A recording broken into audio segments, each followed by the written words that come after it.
Isa sa mga interes at nakakapagpagana ng imahinasyon ng mga chef or cook ay ang pagpunta sa palengke.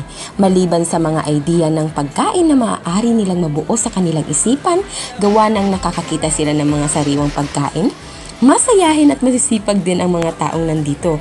Kaya sino man naman talagang hindi mag-e-enjoy sa pamamalengke.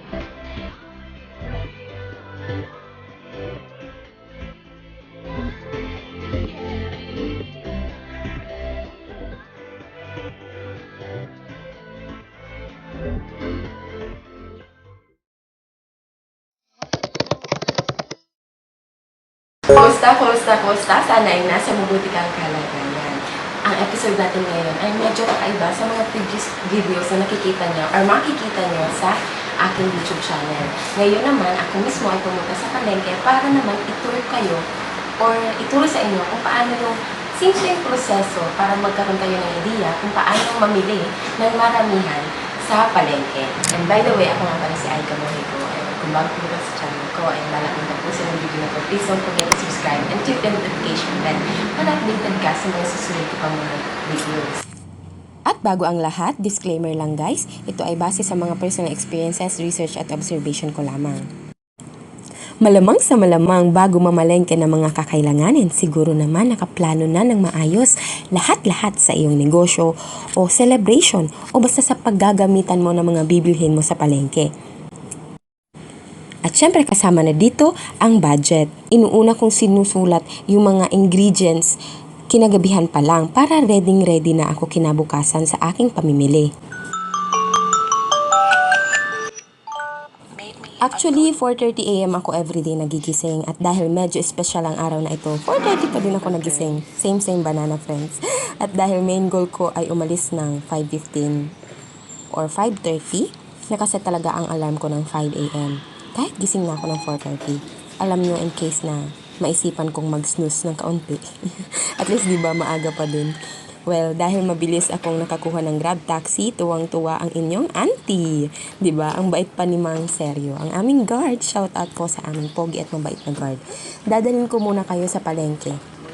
At dahil inspired ako maging aesthetic, trying hard ang inyong auntie mag-video na parang vlog type style na hopefully maintindihan niyo ang aking flow sa aking video na may pagtuturong kasama. At ayan, sumakay na nga ako ng taxi at napaka-jolly ng aking nasakyan. Good morning! Thank you, kuya. Ang bilis mo.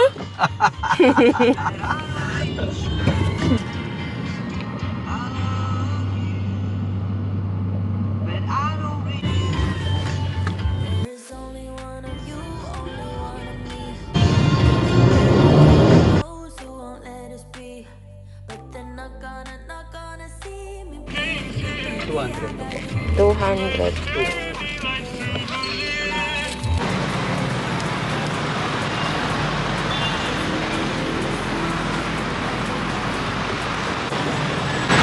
So guys, pupunta muna tayo sa pag-iiwanan natin ng ating mga bag. Ang una mong kailangan malaman ay kung gaano kaimportante ang awareness and familiarity ng isang palengke. Isa sa una kong ginagawa pagkatapa ko ng palengke ay ang pagpunta ko sa isang lugar kung saan ko iiwan ang aking mga gamit. Yung malapit sa highway. Kasi para naman mabilis akong sumakay pag aalis na ako kasi madami akong dala.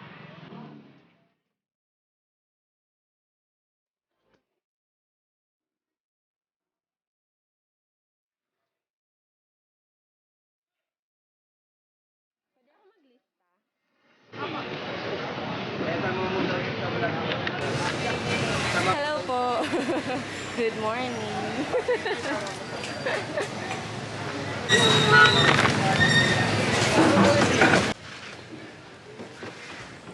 Kung saan ko pag-iiwanan ng gamit ko, syempre dito na din ako bibili ng prutas. Kaya naman nag-iwan ako ng listahan kay ate ng aking mga orders. Ipinapaubaya ko na kay ate ang pagpili ng prutas dahil alam ko na yung ibibigay niya sa akin ay yung standard at yung maganda. Dahil nga suki na tayo dito, pinipili ang ibinibigay sa atin at maganda. Pero syempre, kailangan meron pa rin tayong description kung ano yung gusto natin. Ang main reason din nito, ang isang rason pa pala kung bakit ko to ginagawa is para mas mapabilis yung aking pamimili. Dahil nga medyo madami ang aking bibilhin.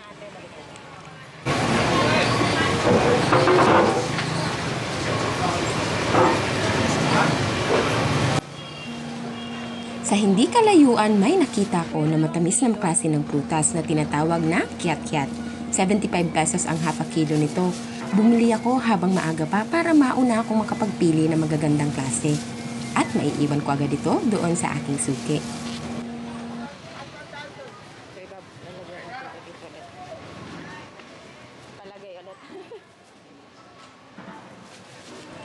Ngayon naman ay pupunta na tayo sa bilihan ng mga isda sa wet market. Nagdala lang ako ng isang styro para sa paglalagyan ng mga isda at iba pa. At kung nakikita nyo, madaming iba't ibang klase ng prutas ang ating madadaanan. Dito sa part na to, makikita nyo may kanya-kanyang pinagkakaabalahan ang mga tao. Hindi marami ang mga namimili sa oras na ito. At isa pa, ang palengke na to ay malaki kaya hindi masyadong masikip na maaaring maging dahilan ng masayang pamimili. Ang pangalawang kailangan mong malaman at gawin ay ang mag-establish ng flexible and facilitated routine sa pamimili. What do I mean by flexible? Yung tipong kahit may routine ka na, naghahanap ka pa din ng bibilhan na ikukonsider mo ang mga sumusunod, kagaya ng freshness ng iyong bibilhin, color ng pagkain, mapaisda man, prutas o gulay, shape at uniformity, ripeness, purchasing just enough, at syempre, ang presyo. Tandaan, huwag mong isasakripisyo ang freshness kahit nasuki po pa yung bibilhan mo. Maiintindihan naman nila yan. I-prioritize mo pa din ang freshness ng pagkain. As a buyer, okay pa din yun talagang nagko-compare. Para hindi masakripisyo ang quality ng iyong sineserve.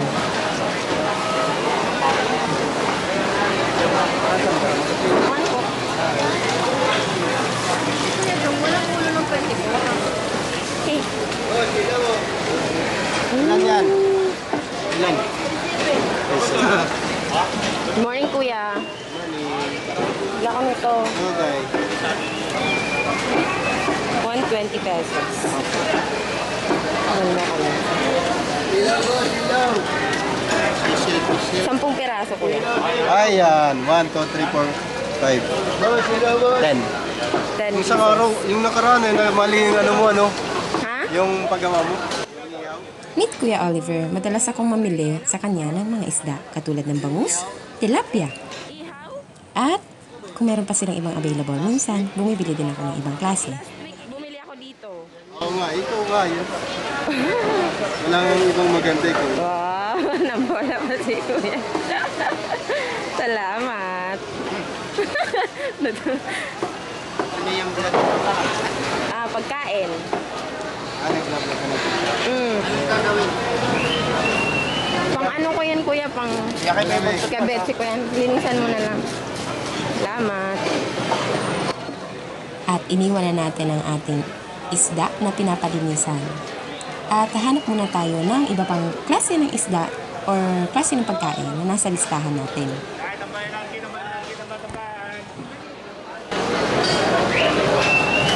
So, maghahanap tayo ng tahong. Saan ba yung tahong? Ayun.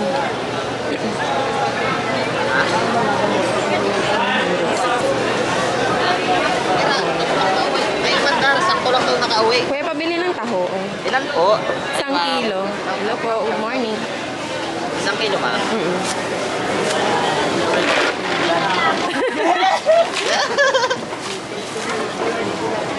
Kasi, Lager ka ba? Oo. Anong pangalan mo sa YouTube? Aika Mohiko. Ha? Aika Mohiko. Ay ka mo ko? Subscribe ako.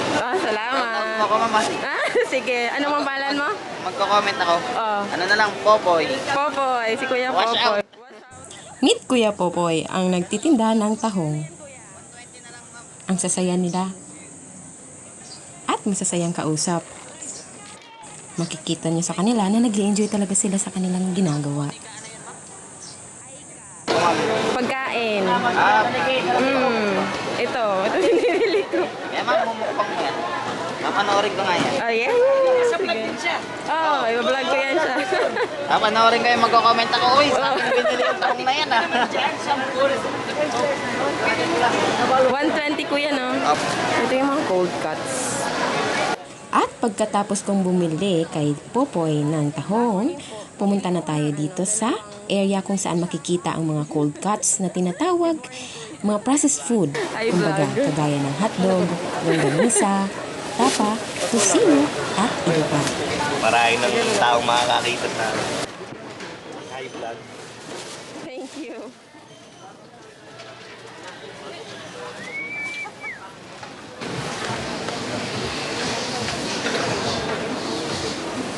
So guys, pupunta na tayo sa gulayan. Hindi ako dito masyadong bumibili sa area na to. Doon ako sa dulo. Malaki kasi masyado tong network niyo.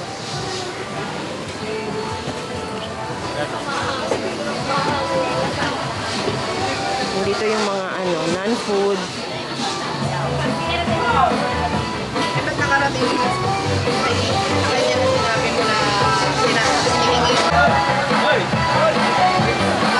Hello? Ang sasaya ng mga tao dito, guys.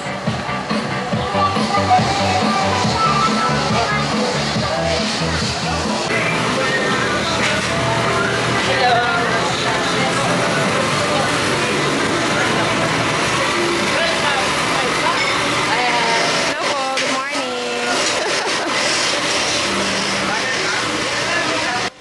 Madadaanan ko pala yung prutasan kung saan ko iniwan yung mga gamit ko. Kaya naman napag-isipan kong ayusin muna yung mga gamit ko. Mga pagkain na nabili natin kanina. Kapag nakapag-establish ka na ng routine, lalabas na dito kung gaano ka disiplina. Isa sa mga epekto ng pagiging disiplinado bilang isang mamimili ay ang mabilis mong matrack kung saan ka nagkulang o sumobra ng pagmamahal. Char. So, ang ibig sabihin sa iyong budget handling. Kaya maganda to pag nahinog, di ba?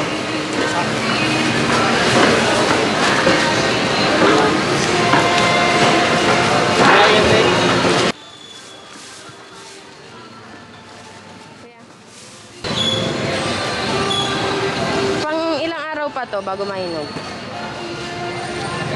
Mga 2 araw.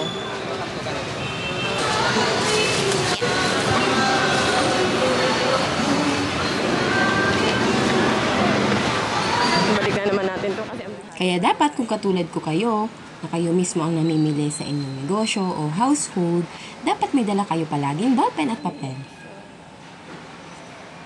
Hindi ko po pinaiyak si Ningning kung saan lang po siyang lumapit. Tumiiyak na siya. Meron tayong mga madadaan ng iba't ibang klase ng prutas kagaya ng guyabano, abukado, at hindi po siya prutas, si Kuya. Meron din tayong madadaan ng melon. Honeydew po yung nakita nyo na yellow. At yan po ay watermelon. At meron din pong mga saging. Bulto-bulto po yung tinitinda nila dito. At ito pong hinahawak-hawak ko ay saba. Green pa. Mga 2 araw po mahihinog. Depende pala kasi sa sobrang init ngayon. Kahit binili ka siya ngayon, mamayang hapon, medyo merong hinog na sa kanilang piling.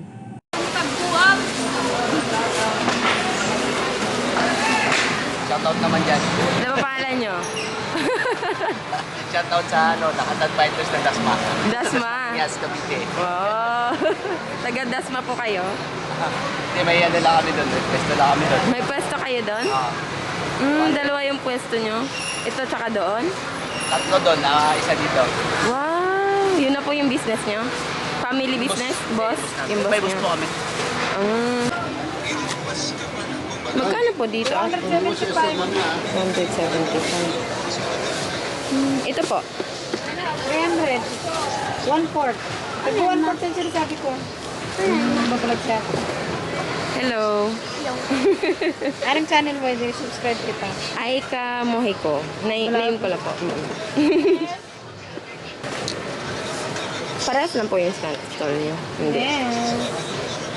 Ah, munggo. Kailangan ko ng munggo. Ate, 1 kilo ng munggo. Hello, hello, vlog. Welcome to my guys. Magkano yan, ate? 100. 100.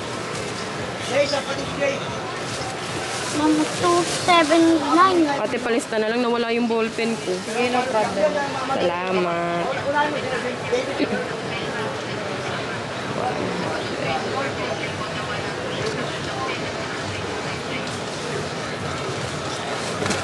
Iba-vlog mo? Vlog na rin kami. Nagbablog na din kayo, ate? Ano? Sige, subscribe tayo. Paano ka mo? Oh. Cellphone na kami. Cellphone? Okay na yun. Ganon din ako nag-umpisa. Christine Casas. Ah, dyan. Matatandaan ko yan. Si Ate Christine Casas po. Yan po si Ate Christine. Saka ang kanyang baby boy. Mohito? Mohiko. Opo. Ano? Ay, ganito. Ay, kunin ko to. Pa rin. Kunin ko to. Ay, saan yung ballpen mo, ate?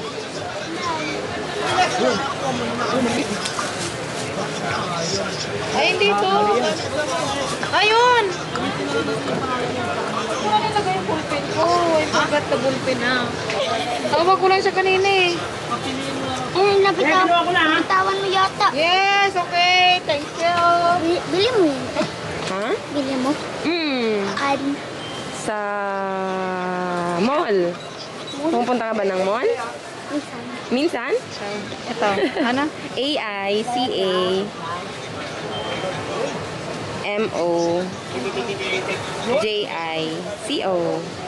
Yan. Kunin ko to, te. Yeah. Para habang nag-a-account ako, maalala ko yung pangalan mo. Yan. Diba? Sige na. Oo. Bye-bye. Ako palagi sa Daan mga ako reels. dito. Sa Reels po kayo? Facebook Reels? Saka sa YouTube. Sa YouTube din. Sige. Bye! See you. Bye-bye. At dahil tapos na tayo sa area na to guys, babalik tayo kila Kuya Oliver para kunin yung ating mga biniling isda at iba pa.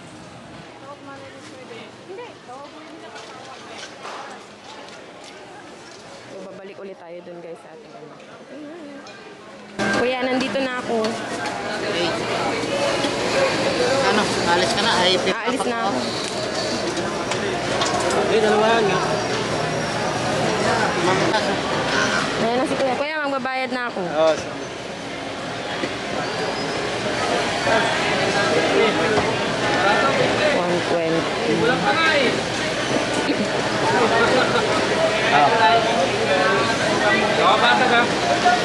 Ilagay mo dito. 400. Ayan, buwan sa dili, 100 pa. 100 pa.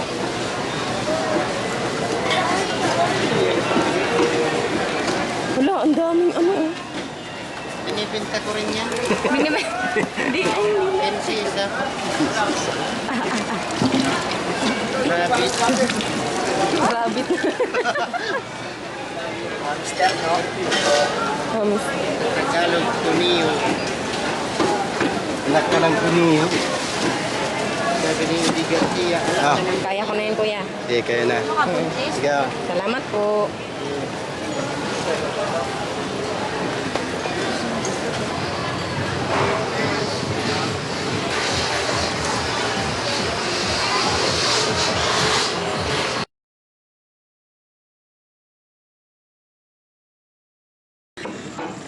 And now, let's proceed sa mga vegetables, sa pamimili ng mga gulay.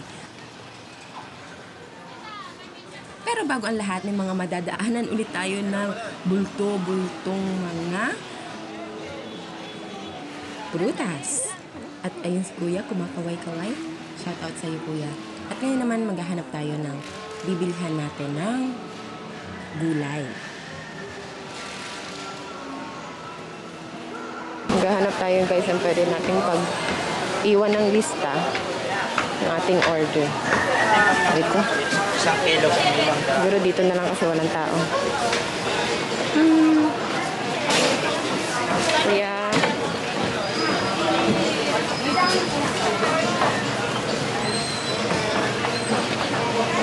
Pwede akong maglista.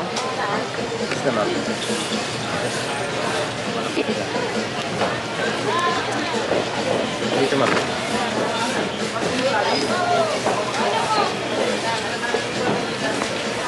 Ikaw na lang, sabihin ko. Oo. At kagaya nga ng kinagawian, mag-iiwan ako ng listahan kay kuya ng mga orders ko. Para makabili ako ng mga iba pang mga kailangan kong bilhin kagaya ng meat. Sayote, 3 peraso. Ilang piraso mo? 3.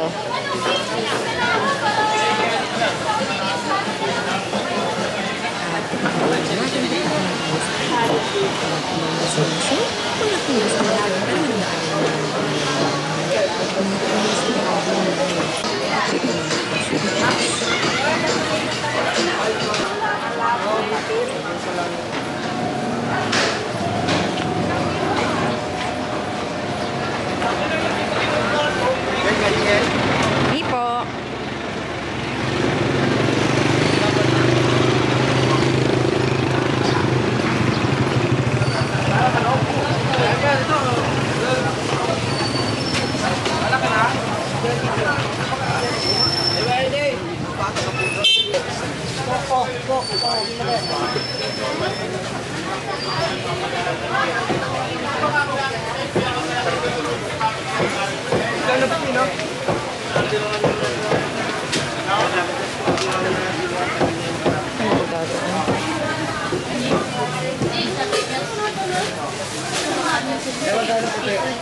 Good morning, kuya. Good morning po.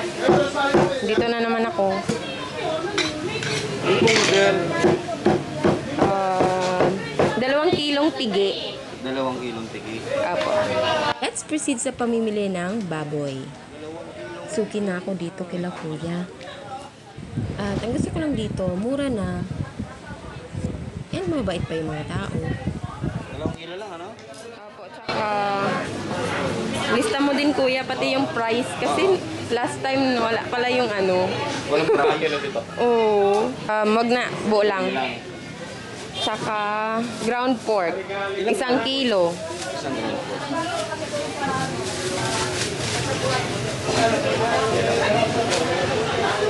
Tsaka pork cubes. Ano bang pwede i-pork cubes yan din dyan? Ilang pork cubes sa lang?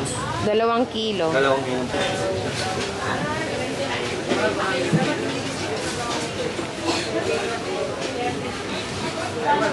Dati kuya dito ako bumibili 2 years ago, no, bago Oo nga. mag-pandemic. Di ba- Naalala mo ako? Oo, pinalitan mo di ba si ano? Si Ate Babet. Oo. Ate Babet. Yun ang pinalitan mo dati. Ewan ko lang kung naaalala ni manager. Ewan ko. Ano ang pangalan ni kuya? Bonnie. Si Kuya Bonnie. Oh, naalala ko yun. Parang may number nga ako kay kuya, nakalimutan ko Oo na. nga, naalala nga kita, ikaw yung nagpalit mo kay ate. Oh. Ground pork. Tapos, ground pork ano? Apo. Isa. 1 kilo. Nag-stop lang kami dahil nag-pandemic eh. Tagal din kasi. Grabe naman yung pandemic. Kumusta po kayo dito nun? Nung nag-pandemic, di ba bawal lumabas, pero kami mga nagtitinda, pinapalabas kami, kaya lang, talagang grabe, ang hirap makaagos. So, tanggal ba yung balat dito? Ano po yan? Yung giniling mo? Giniling? Oo. Ilang kilo nga? 1 kilo lang. 1 kilo? Mm-mm. Alisin ko yung balat? Wag na. Sama ko na? Sama mo na. Nandito po kayo nung pandemic pa din. Dito kami noon, nagtitinda kami. Kaya lang, nung pandemic na, medyo matumal din. Kasi nga, limitado lang yung mamimili. Oo. Hindi, order na lang po yung ano. Order lang. Ano, deliver?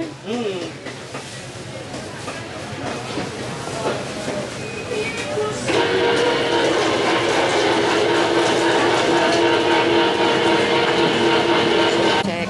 Alis lahat ng mga restaurant. 720. Ano po? Lahat ng mga restaurant, sarado. Yung mga customer namin kantin. Yung mga restaurant talaga sarado na.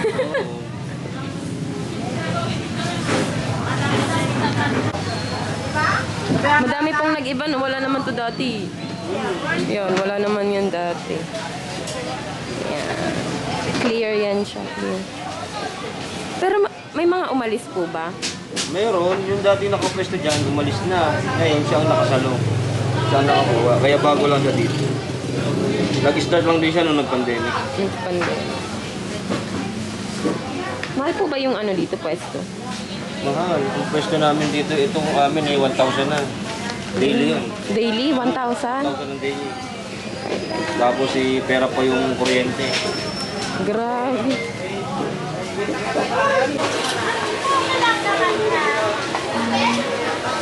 Dito na lang din, ay ko, dito na lang din tayo mamili ng ano, mais.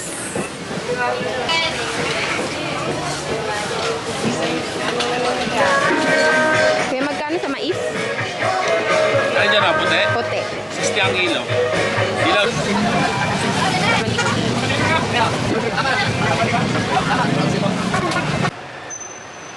Di ko na pala napakita guys, nakuha ko na yung meat at nilagay ko na ulit siya doon sa ating pinaglalagyan. Ngayon naman pupunta na tayo sa gulayan at kukunin na natin yung ating mga pinamili. I-check natin yun kung maganda siya. At kapag nakita na natin maganda, edi go na tayo at ready na tayo umuwi at magpahinga. Tingnan natin yung ating mga orders na gulay.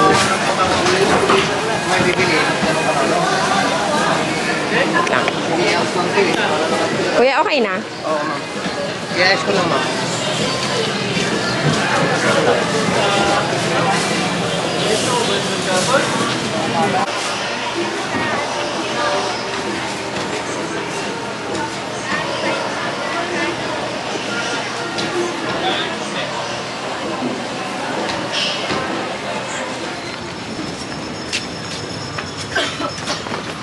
Hey ate, pabili ako ng manok.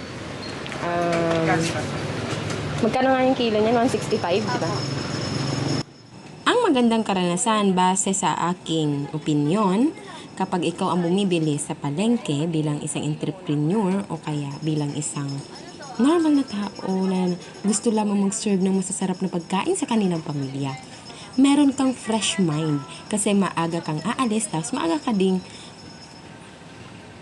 makakapagluto at masarap sa pakiramdam yun. Makakapagpili ka ng mga bibilhin mo, makakakilala ka ng iba't ibang klase ng tao, at magkakaroon ka ng mga kaibigan. At guys, may last pa pala akong kailangan bilhin na hindi ko nabili kanina kahit padaan-daan tayo pa ilang beses na. Ito ay ang watermelon. Pipili tayo ng magandang watermelon. Papapiliin pala natin si Kuya. Isang buo. Pilihan mo ko kuya ng masarap. Matamis. Meron muna ako. Yung halaga $100 lang, kuya.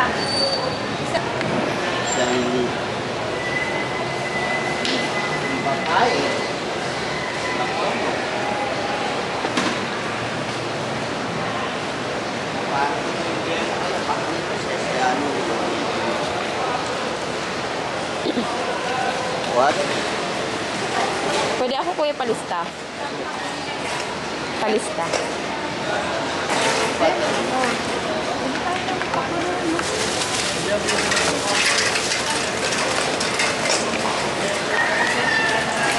Ate, bigyan mo nga siya.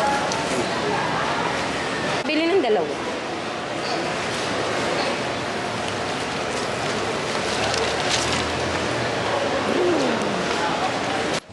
At para i-summarize ang aking tips kung paano mamili sa isang malaking palengke, unang-una sa lahat, familiarize the place. Pangalawa, first trial, mag-survey tayo. Pangatlo, make friends with your city na napupuso mo. Number 4, establish a routine lalo na kung meron kang time limit. Kung may schedule na dapat sundin. At ang ikalima, enjoy the pamamalengke.